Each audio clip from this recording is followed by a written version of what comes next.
बाबा जान, मैं पाकिस्तान से हूँ, मुस्लिम हूँ, ऊपर से पठान। पेशावर सिटी में हम रहते हैं। मैंने सब कुछ छोड़ दिया है। मैं अब नमाज परटेन नहीं करती, ना ही कुरान, क्योंकि आपकी सारी बातें मुझे समझ आ गई हैं कि इबादत से उसको नहीं पाया जा सकता। नबीला काजी। नमाज का अर्थ है झुक जाना। अगर शरीर झुका और तुम्हारा अहंकार ना झुका तो फिर क्या खाक झुके। वह तो शरीर का व्यायाम हो गया। शरीर झुका, अहंकार न झुका, अहंकार का किला गर्दन के भीतर फंसा रहा, वह नमाज न हुई। नमाज का अर्थ तो अपने आप को कुर्बान कर देना, खाक कर देना, भस्म कर देना। यही हुआ सुल्तानपुर लोधी में। नवाब दौलत खान कहने लगे बाबा नानक से, बाबा तुम कहते हो हिंदू मुस्लिम दोनों एक हैं, एक नूर तैं सब जग उपजा, कौन भले कौन मंद। एक ही नूर से उपजते हैं सब। और अगर परमात्मा प्रत्येक मालूम में भेद करता तो मुसलमान को खतना करके पैदा करता और हिंदू को त्रिपुंड सजा के, तिलक लगा के, चोटी लगा के, और सिख को लंबे केस दिखाए, 5 ककार पहना के। लेकिन परमात्मा भेद नहीं करता। ये भेद इंसान के बनाए हुए। तुम करते हो भेद। तुम गुनाहगार हो जो अपने आप को धार्मिक कहते हो। धर्म के नाम पर आज जितना पाप हो रहा है सदा से हो रहा है। तो नवाब दौलत खान बोले, बाबा आप कहते हैं हिंदू, ना कोई हिंदू ना कोई मुसलमान, एक नूर तैं सब जग उपजा, कौन पले कौन मंदे। तो चलो फिर आज जुमे का दिन है, मस्जिद चलते हैं और नमाज अदा करते हैं। गुरु नानक ने कहा चलो चलते हैं, लेकिन एक शर्त है। क्या शर्त है?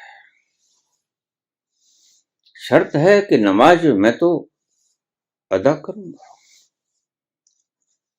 तुम्हें भी अदा करनी होगी। तो नवाब दौलत खान हंसे,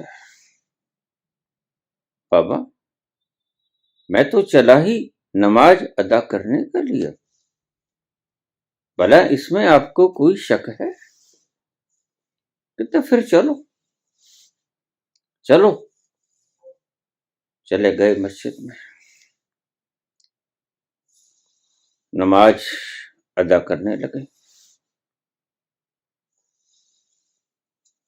लेकिन गुरु नानक खड़े रहे। नवाब दौलत खान थे, उनका काजी था। दोनों अदा कर रहे हैं नमाज को। गुरु नानक देव खड़े हैं।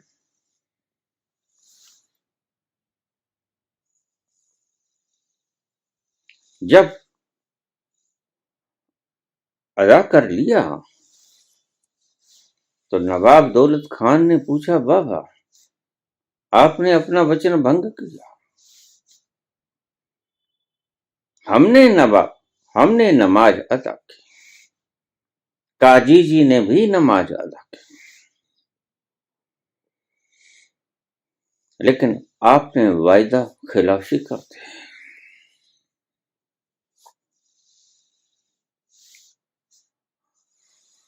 गुरु नानक देव बोले, नहीं, मैंने कोई वायदा खिलाफी नहीं। तो फिर तुमने नमाज क्यों नहीं अदा की? गुरु नानक देव बोले, आपने भी कहा नमाज अदा की। नमाज तो आपने भी अदा नहीं की, नमाज आपके काजी ने भी अदा नहीं की।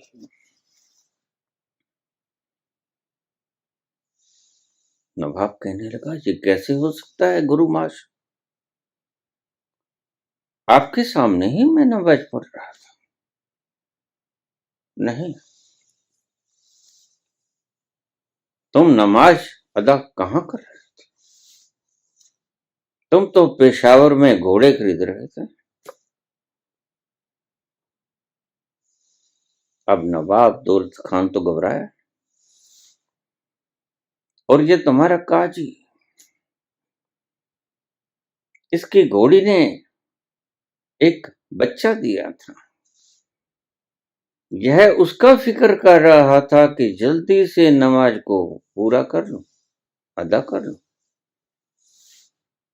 कहीं वो बच्चा कुएं में ना गिर जाए, क्योंकि पास में कुआं भी था और कुएं के बाढ़ न थी। मन तो तुम्हारा दोनों का घोड़ों के भीतर अटका हुआ था, फिर नमाज कैसे अदा हो गई?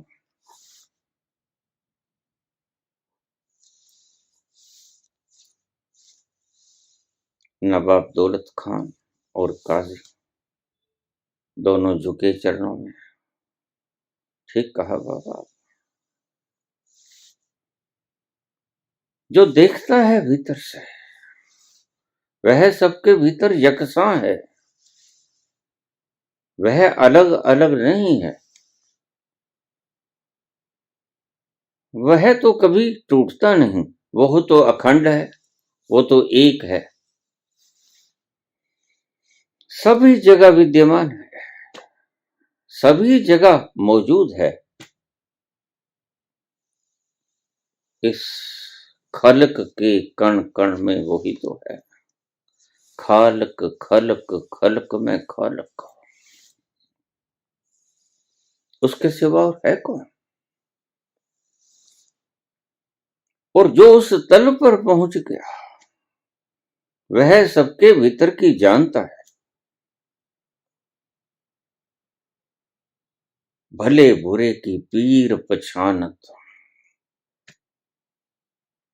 घट घट के अंतर की जानत। कौन जान सकता है? जो सबके भीतर यकसां समाया हुआ है, उसको ओमनी प्रेजेंट कहते हैं। वही सर्वज्ञ है, वही सर्वशक्तिमान है।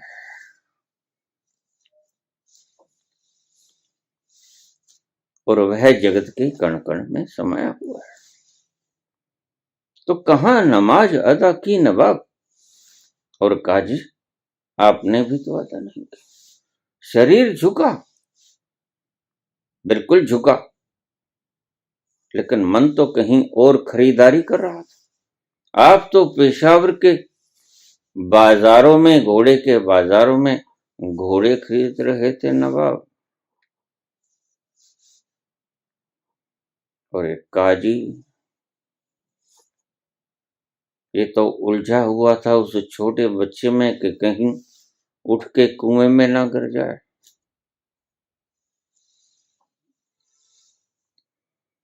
नमाज तो आपने भी अदा नहीं की,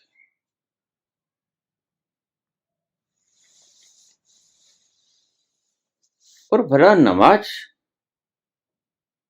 शरीर के झुकने से थोड़ा होती है। शरीर तो चाहे तुम खड़े भी रहो कोई फर्क नहीं पड़ता, शरीर तो चाहे लेटे भी रहो और चलते भी रहो, और शरीर तो चाहे सर नीचे और टांगे ऊपर करो, भला क्या फर्क पड़ने को है? कोई फर्क पड़ने को है नहीं। मन झुकना चाहिए। झुकने की कला जिसने सीख ली उसने नमाज अदा करनी सीख ली। जिस तरफ देख लिया जान तसद्दुक कर दी, बस ऐसे झुकना सीख लो कि तुम्हारी जान उसके चरणों में न्यौछावर हो जाए। जिस तरफ देख लिया जान तसद्दुक कर दी, मैं तो मोहताज नहीं काबे या बुत कहने का, फिर काबा जाकर क्या हज करना है? फिर जहां हो वहीं हज हो गया, जहां झुक गए। Wherever you will bend down, you will find his feet. जहां भी तुम झुके पाओगे उसी के चरण मौजूद हैं। जहां भी कहीं झुक गए वहीं पाओगे उसके चरण मौजूद हैं। बस तुम्हें झुकने की कला नहीं आती, और इसी कला को सभी संत पुरुष तुम्हें सिखाते हैं। वह नमाज करके सिखाते हूं, वह है साष्टांग दंडवत करके सिखाते हूं। सभी धर्मों ने अपने अपने उपाय खोजे कि किसी तरह से मन की ये आकड़ टूट जाए, मन की ये आकड़ खो जाए। कैसे मन गल जाए, कैसे झुक जाए उसके चरणों में, जो सारे जगत का स्वामी है, जो खलक का मालिक है, जो सृजनहारा है, जो सृजना करके अपनी सृजना के भीतर कण कण में वास है, जिसका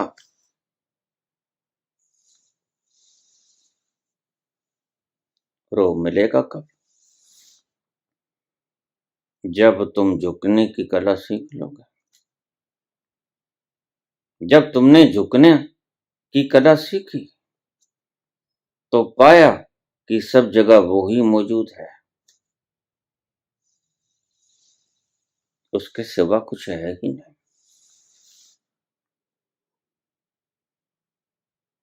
सब जगह वो ही है, सर्वव्यापक है वो। लेकिन तुम देख तब पाओगे जब तुम झुकने की कला सीखोगे। तुम्हारी इबादत इबादत नहीं जब तक तुम झुकने की कला सीखते नहीं।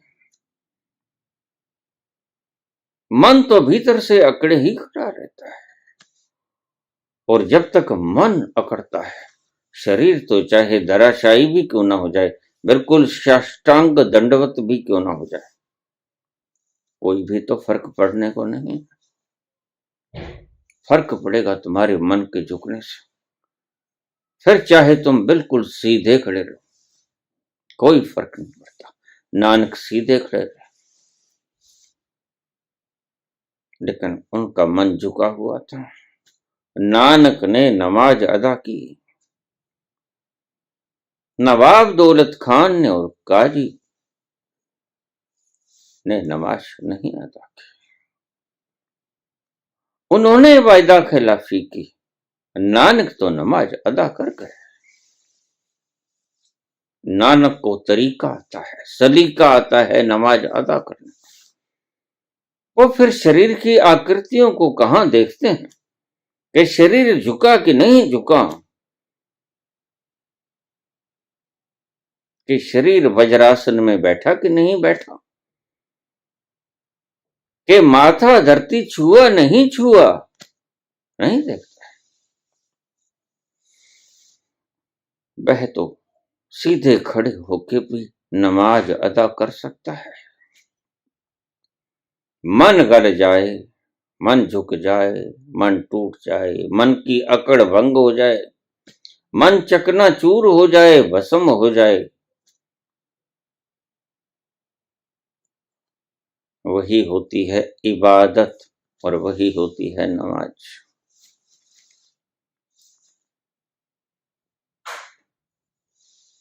नमाज उसको फुसलाना नहीं है। जिस रेत का एक कण भी तुम बनाने में असमर्थ हो, और तुम्हारे बड़े से बड़े वैज्ञानिक Albert Einstein, sir Isaac Newton, Rutherford, Stephen Hawkins, बड़े से बड़े वैज्ञानिक भी उस रेत का एक कण बना नहीं सकते। और जिसने वो इतनी सृजना बना दी, जिसका कोई और छोर नहीं, जिसका कोई मापदंड नहीं, कोई मेजरमेंट नहीं, कोई आदि अंत नहीं, कोई आगाज नहीं, कहीं जाके वो खत्म नहीं होता, जिसने इतनी सृजना उसार दी कि तुम उसका और छोर नहीं आज तक ढूंढ सके और कभी नहीं ढूंढ पाओगे, उसका जरा ये जो छाती तान के चलते हैं तुम्हारे काजी, पंडित, मौलवी, पुजारी, ग्रंथी, इनसे कहो एक कण बना दें उसका, नहीं बना पाएंगे। और जिसने इतनी सृष्टि की निर्मिति कर दी और वह बड़ी सटीक ढंग से चल रही है, जरा भी व्यवधान उत्पन्न नहीं होता, एक क्षण की भी देरी नहीं होती और एक क्षण की भी जल्दी नहीं होती। उसने ऐसी सृजना का निर्माण किया है, ऐसी विलक्षण विलक्षण विलक्षण अद्भुत कलाकृतियों का निर्माण किया उसने कि आदमी के होश फक्त हो जाते हैं।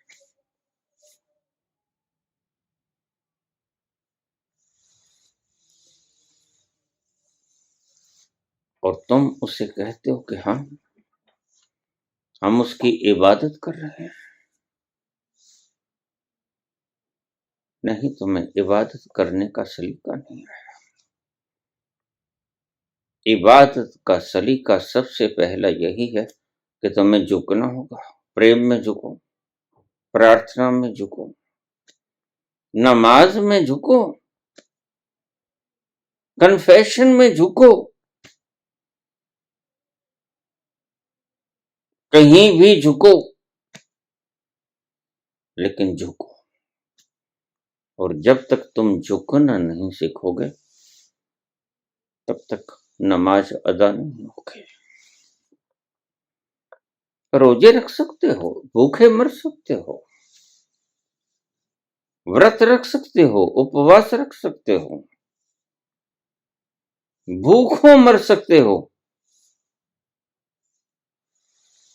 लेकिन उपवास नहीं होगा। वो उपवास तो तभी उसी दिन होगा जिस दिन तुम उस तत्व के करीब वास करोगे, वहां आसन बिछा के बैठ जाओगे, जहां वो विद्यमान है, जहां वो मौजूद है, वहां जिस घड़ी तुम गए उस घड़ी हुआ उपवास, उसके करीब वास कर लिया।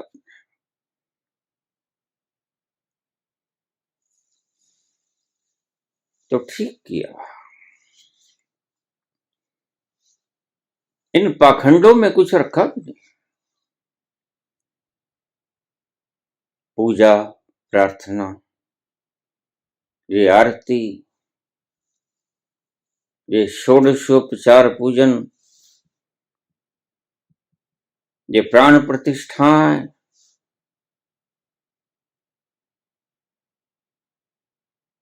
और ये तुम्हारी नमाज, ये हज, ये तीर्थ यात्राएं सब बेकार है।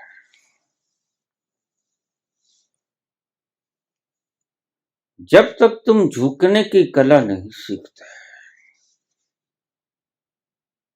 तब तक वो नहीं मिलता जिसे हम प्रेम कहते हैं, जिसे हम आनंद कहते हैं, जिसे हम मस्ती का सागर, सुरूर का सरोवर कहते हैं, जिसे हम खुमारी का सागर कहते हैं, जहां जाकर आदमी मदहोशी के आलम में खो जाता है।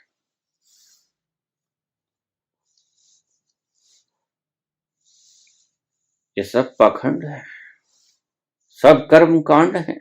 जो भी तुम करते हो, नमाज पढ़ो, कुरान पढ़ो, क्या हो जाएगा? कुछ होने को नहीं। बदलना होगा अपने आप को,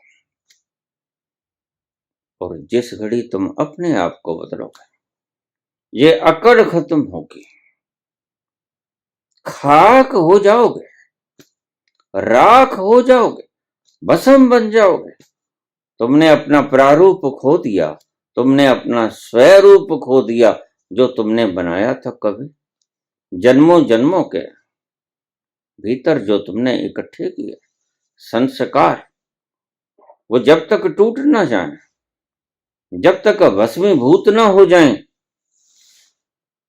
तब तक कहां नमाज हुई, तब तक लाख कुरान पढ़ते जाओ, पुराण पढ़ते जाओ, वेद ग्रंथ पढ़ते जाओ, गीता ग्रंथ पढ़ते जाओ, कुछ पढ़ते जाओ, कुछ नहीं होगा।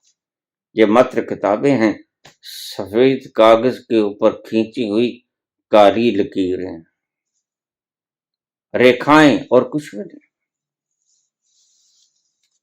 तुम चाहो तो इसे पढ़ सकते हो, जन्मों जन्मों तक पढ़ सकते हो, और जन्मों जन्मों तक अटक सकते हो। तुम्हारी पूजाएं, प्रार्थनाएं, षोडशोपचार पूजन, तुम्हारे हवन यजन, तुम्हारे हज, तुम्हारे मक्का मदीना, तुम्हारे गंगा सागर, तीर्थ यात्राएं, सब बेमानी है, किसी की कोई कीमत नहीं। बस तुम्हारे अहंकार को संतुष्टि हो जाती कि हाँ, आज जुमे था, आज 5 बार नमाज पढ़ ली। अहंकार की संतुष्टि हो जाती है, वह तो पहले ही अकड़ से भरा पड़ा है। फिर 5 नाम जपो के 5 नमाज पढ़ो, कोई फर्क नहीं पड़ता।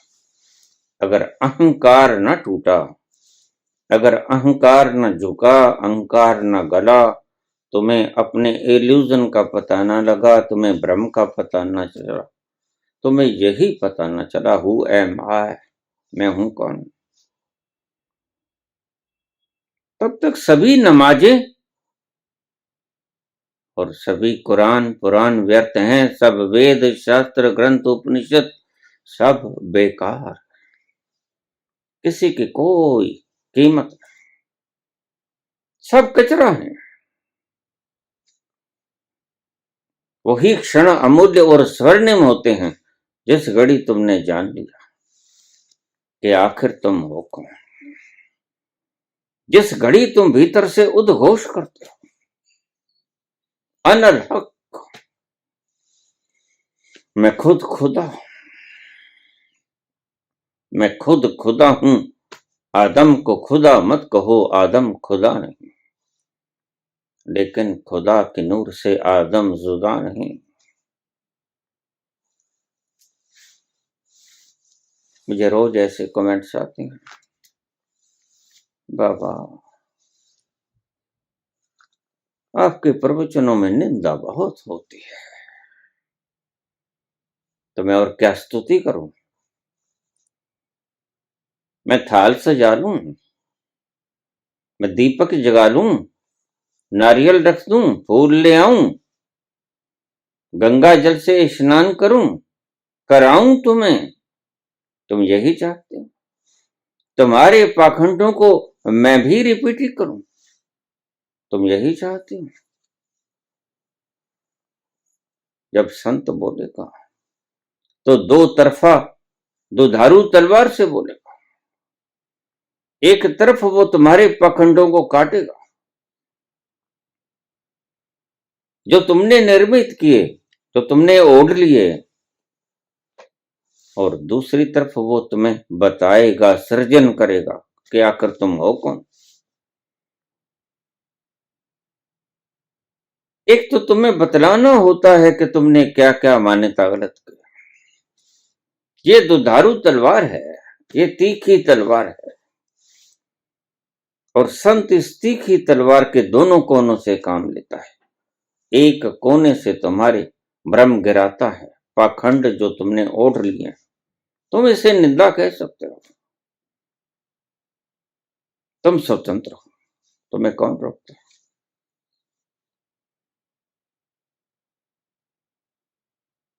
और दूसरी तरफ से तुम्हें बनाता है, तुम्हें बताता है तुम कौन। तुम वो हो जो खलक में छाए हुए हो, जिसका जर्रा जर्रा तुमसे भरा हुआ है। तुम एक वो हो,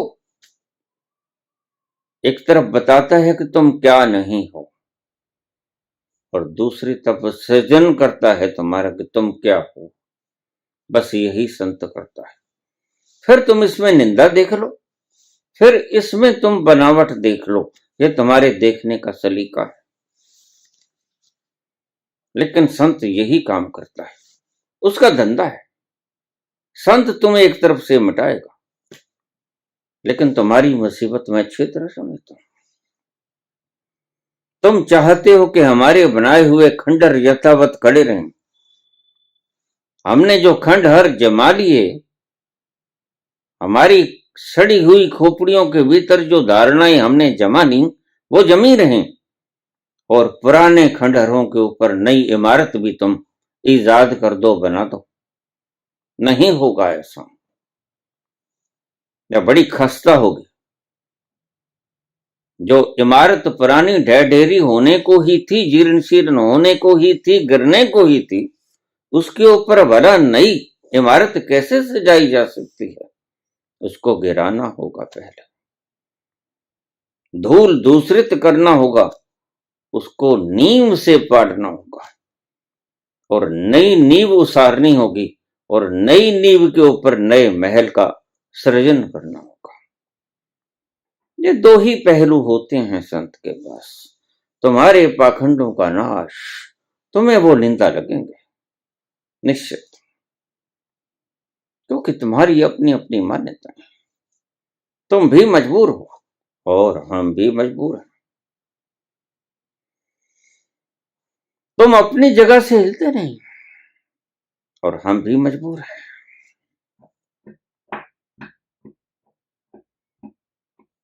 क्या करें, फिर बात यहीं खत्म हो जाती है।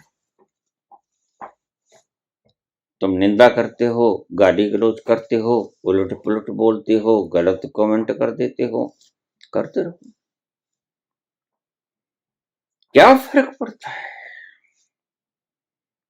बुद्ध के ऊपर थूक जाते हैं, किसको बख्शा तुमने,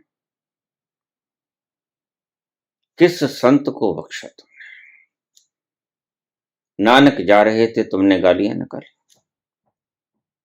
नानक ने कहा तुम बसे रहो। नानक को तुम गाली निकालते हो, और नानक कहते हैं बसे रहो, और अगले गांव जाते हैं, बड़ी पूजा होती है, बड़ा स्वागत होता है। नानक कहते हैं तुम उजड़ जाओ। बाबा ये श्राप क्यों दे दिया।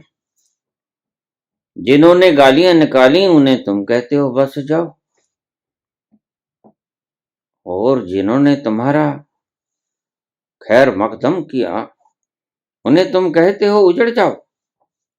जिन्होंने सेवा शुश्रूषा की उन्हें तुम श्राप देते हो। बाबा नानक नहीं, ऐसा नहीं।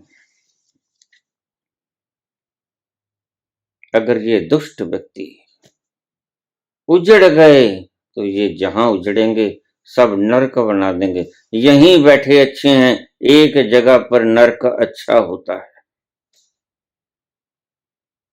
दोज़ख एक जगह पर ही हो तो ज्यादा बढ़िया। और फिर तुमने हमें श्राप क्यों दिया कि हम उजड़ जाएं? अच्छा आदमी अगर उजड़ भी जाएगा तो जहां जहां भी जाएगा वहां स्वर्ग बना देगा, वहां बहिष्ठ होगा, वहां स्वर्ग होगा।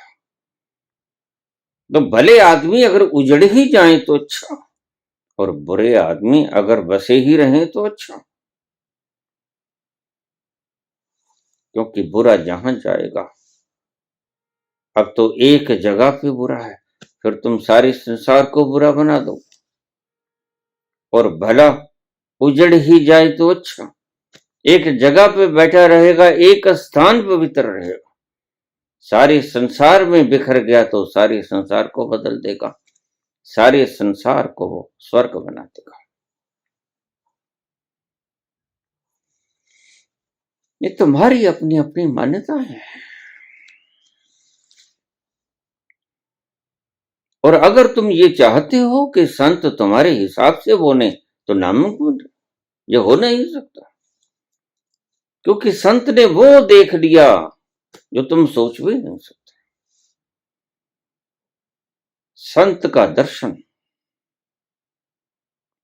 उस तत्व का दर्शन है जो समस्त अस्तित्व में बिखरा पड़ा है, और तुम महदूद हो मात्र इस शरीर की सीमाओं के भीतर, और संत फैल गया है सारी सृष्टि में।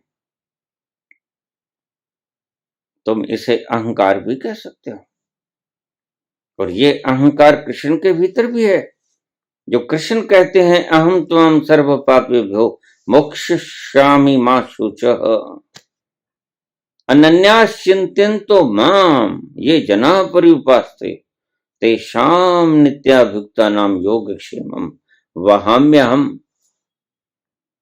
जो अनन्य भाव से मेरी पूजा करता है, तुम इसे अहंकार भी कह सकते हो, लेकिन कृष्ण अहंकार से नहीं बोल रहे, कृष्ण अस्तित्व से बोल रहे हैं।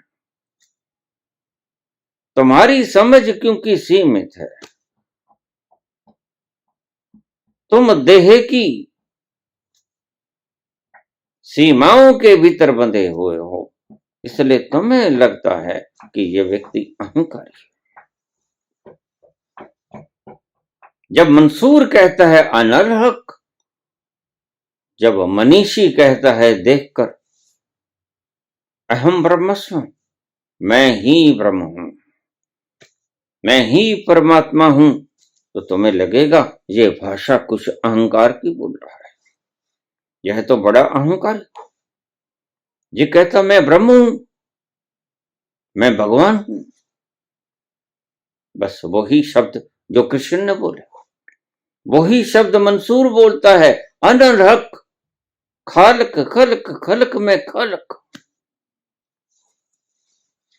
और राजा उससे कहता है मूर्ख तू चुप हो जा, इस्लाम में इस बात की इजाजत नहीं है, इस्लाम में पूजा सिर्फ पैगंबरों की होती है, तो चुप हो जा नहीं तेरी जुबान काट ली जाए। मंसूर कहता है मैं क्या करूं, मैं क्या करूं, मैं मजबूर हूं, मैं कहां बोलता हूं, वही बोलता है जो कण कण में व्याप्त है, जो खालक में है, वह खालिक बोलता है। मैं कहां बोलता हूं, वह आता है तूफान की तरह और मुझे घेर लेता है, और जब वो घेर लेता है मैं अपनी सुध बुध खो देता हूं, मुझे कोई होश नहीं रहती, मैं मदहोशी के आलम में खोया रहता हूं, वो खुमारी का आलम मुझे घेर लेता है और मैं बेबस हो जाता हूं। फिर वो जो बोलता है बोल जाता है, मैं उसे रोक भी कहां पाता हूं, मेरे में इतनी जरूरत कहां। लेकिन समझ नहीं पाते, काजी समझ नहीं पाते, मौलवी समझ नहीं पाते। मौलवी कहते हैं हम इस्लाम में या काफिर है। ये इजाजत नहीं है ये शब्द बोलने की, इसके हाथ पांव काट लो।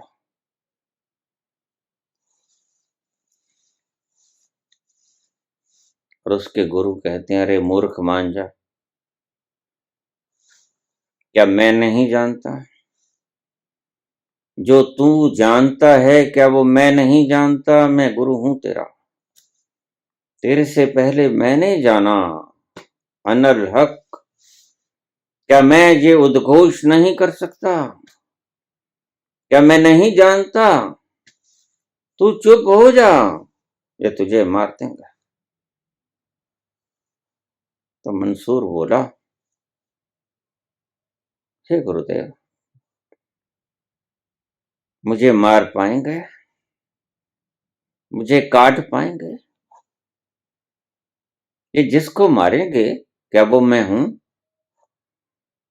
जिस जुबान को ये काटेंगे क्या वो जुबान मैं हूं? सिर्फ मैं वो ही जुबान हूं? सभी जुबानें मेरी ही तो हैं। मैं तुम्हारी जुबान से बोलूंगा, मैं किसी अन्य की जुबान से बोलूंगा। सभी जुबानें मेरी जुबानें। मैं कोई एक जुबान थोड़ा रखता हूं।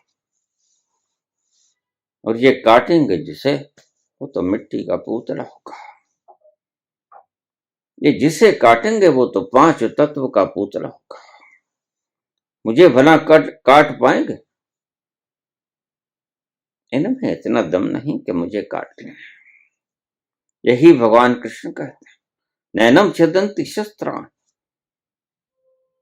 शस्त्र उसे काट नहीं सकता। नैनम दहती पावका, आग उसे जला नहीं सकती। न जैनम कले दंत्यापो न शोषती मारुता, न पानी उसे गला सकता है, न हवा उसे सुखा सकती है।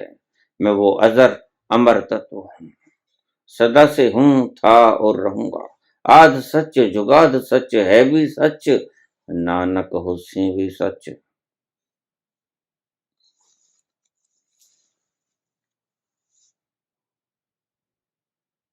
तो नमाज अदा करने का सलीका सीख लो। फिर मस्जिद जाने की कहां जरूरत है? फिर जहां झुक जाओगे वहीं उसके पांव पाओगे। उसके चरण चिन्ह सारी सृष्टि में मौजूद है।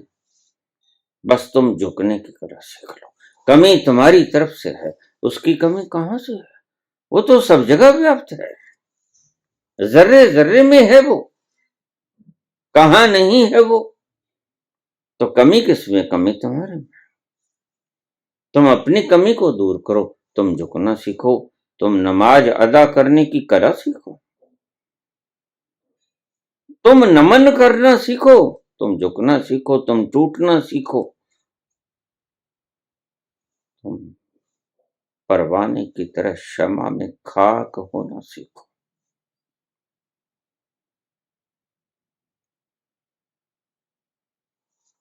उस घड़ी तुम पाओगे कि नमाज क्या है।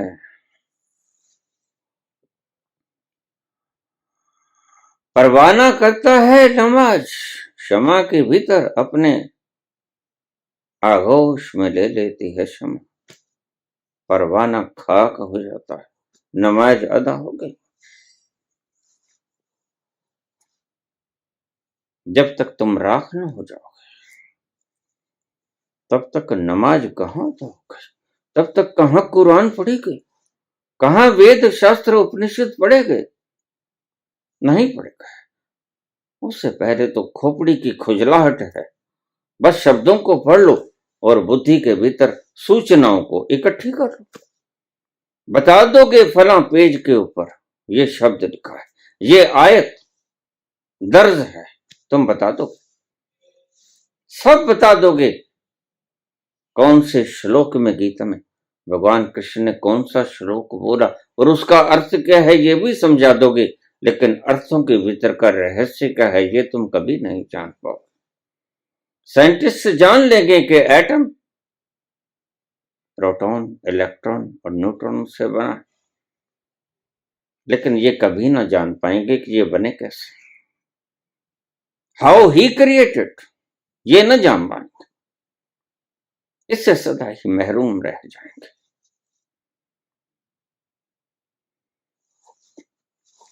सो तुम सही कर रहे हो।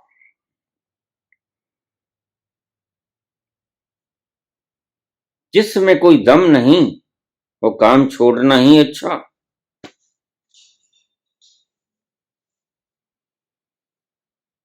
जिसके करने से तुम में अहंकार और बढ़े कि मैंने 5 वक्त की नमाज अदा कर ली, वो तो ना करना ही अच्छा।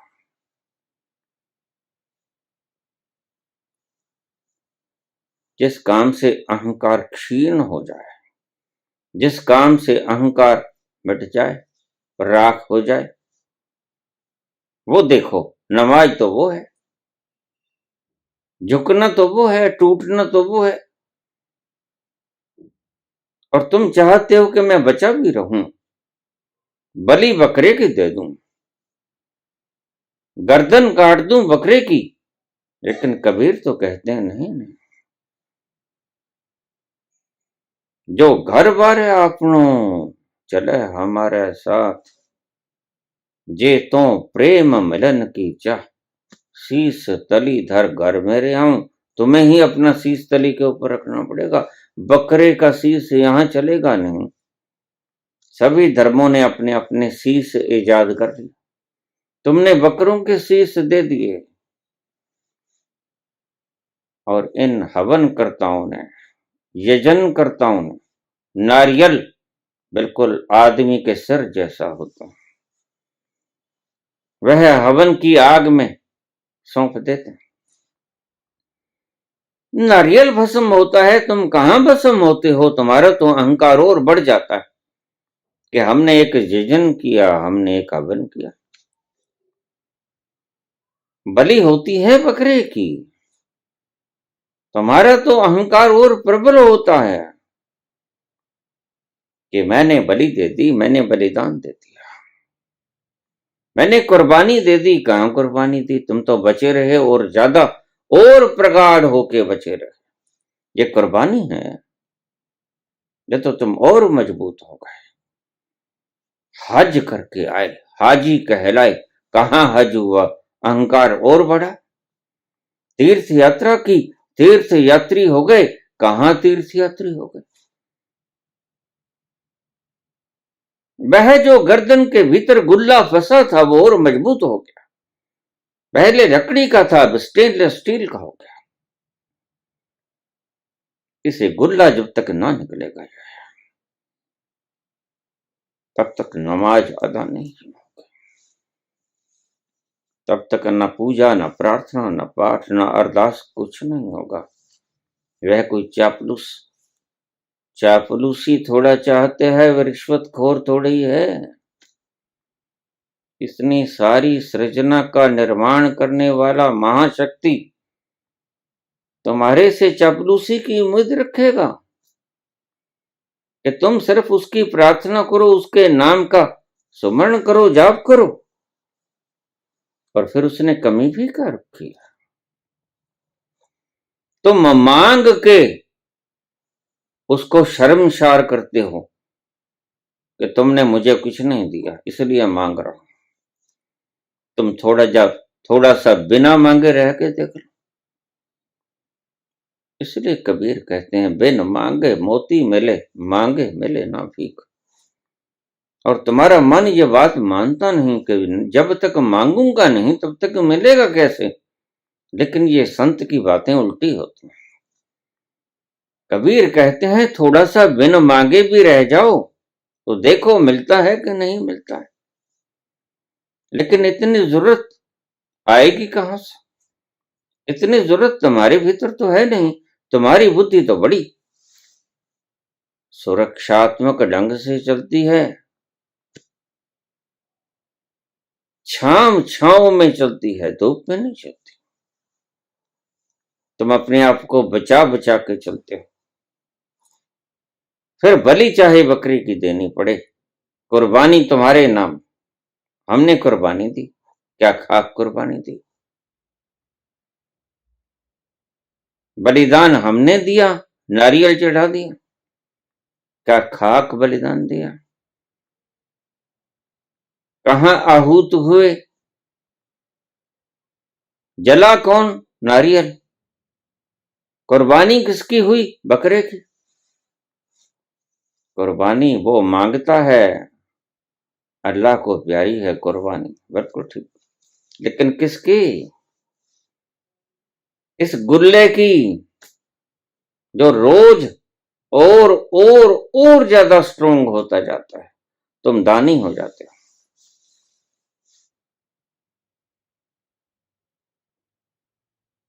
तुम हाजी हो जाते हो, तुम तीर्थ यात्री हो जाते हो,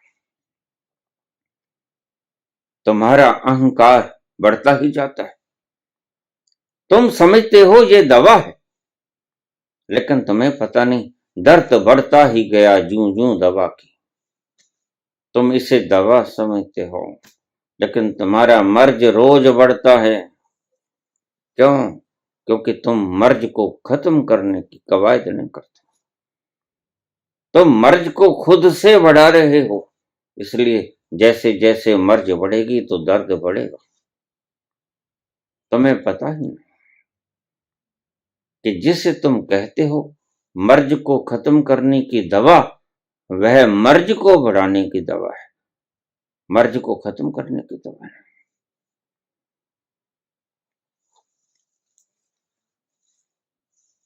दुनिया उलट बांसी है, गलत रास्ते चल रही है।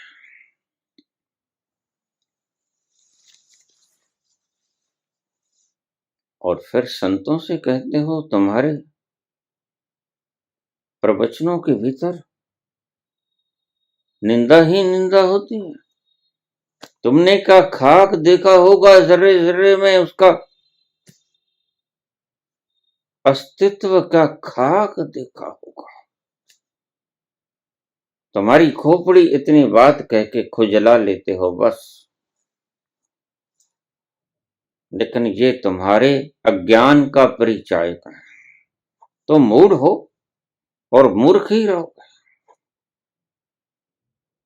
भला अगर जर्रे जर्रे में सब कुछ परमात्मा देख लिया, तो क्या मैं तुम्हें यह कह दूं कि मलमूत्र खाना शुरू कर दो, क्योंकि परमात्मा तो मलमूत्र के भीतर भी है।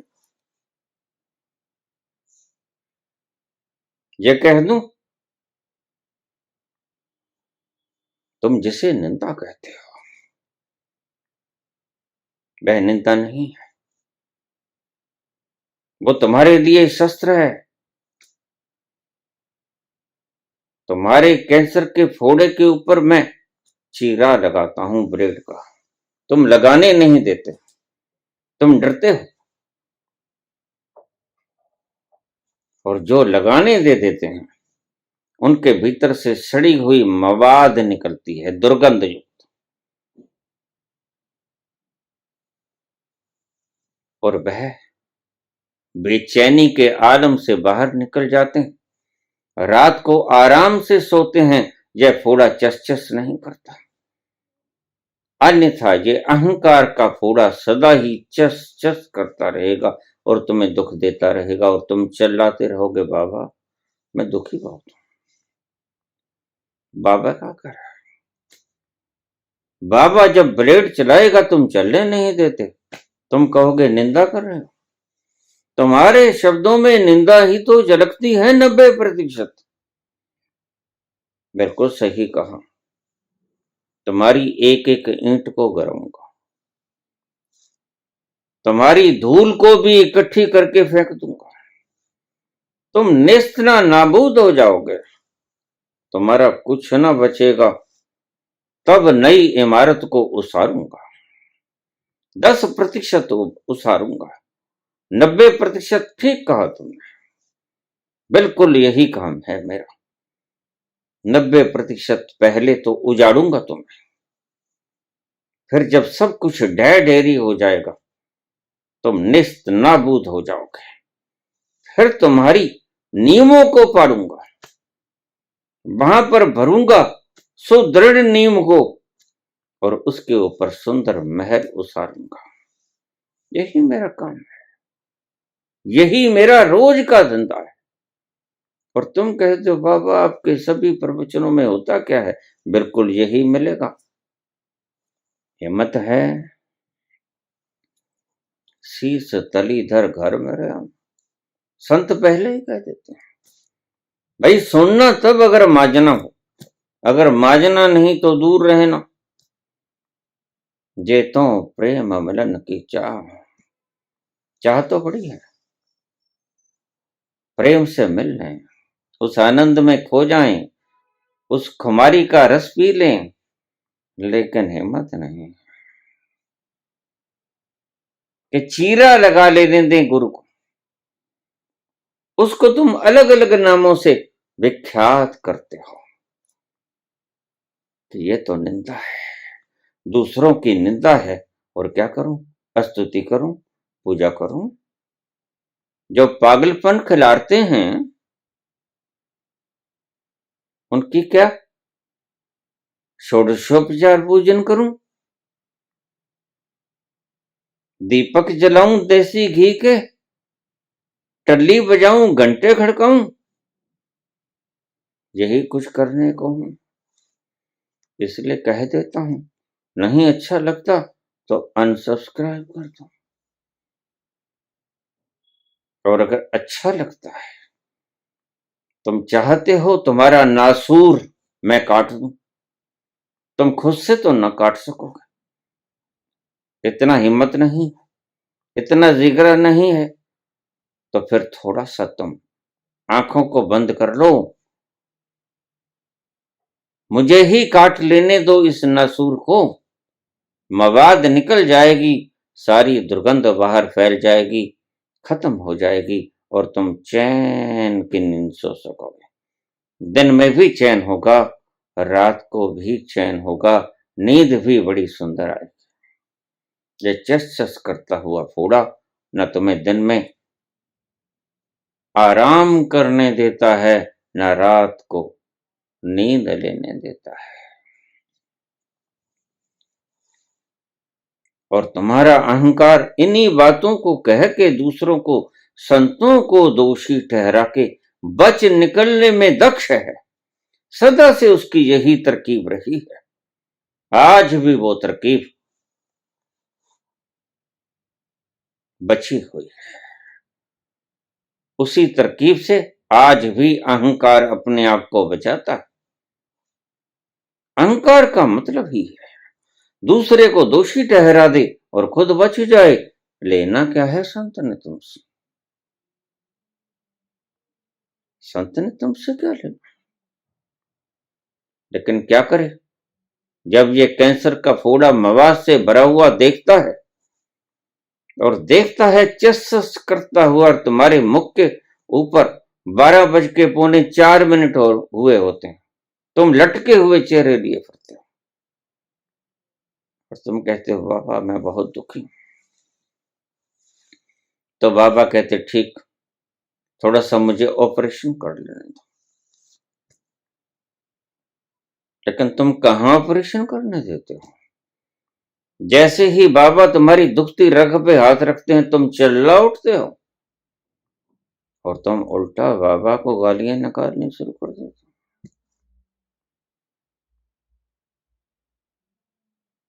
बस ये तुम्हारे अहंकार के बचने के उपाय हैं, और कुछ नहीं।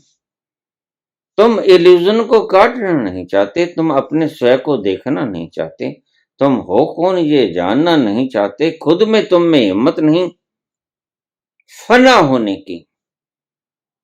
और दूसरा अगर काटना चाहे तो तुम उसे काटने नहीं देते। ऐसा ही कितने जीवन तुमने गुजार दिए और गुजारते रहोगे। और ऐसे ही तड़प तड़प के तुम कितने जन्मों में मरे, धड़म से गिरे, इस जन्म में भी गिर जाओगे, फिर अगला जन्म। लेकिन तुम्हारा अहंकार टूटना नहीं चाहता, तुम्हारा अहंकार मिटना नहीं चाहता, बस यही अहंकार की कमी। वह मिटे भी ना, मेरी इमारत बची भी रहे और नई इमारत उसर भी जाए, नहीं ये नहीं होगा। इट्स इम्पॉसिबल, ये नामुमकिन है। फिर तो मवाद तुम चाहते हो, फोड़ा भी बसा रहे, फोड़ा भी बना रहे, बचा रहे, और चस चस भी ना हो, दर्द भी ना करे। ये कैसे हो सकता है? नहीं हो सकता। तुम्हें आमूल चूर नष्ट होना होगा, विनष्ट होना होगा।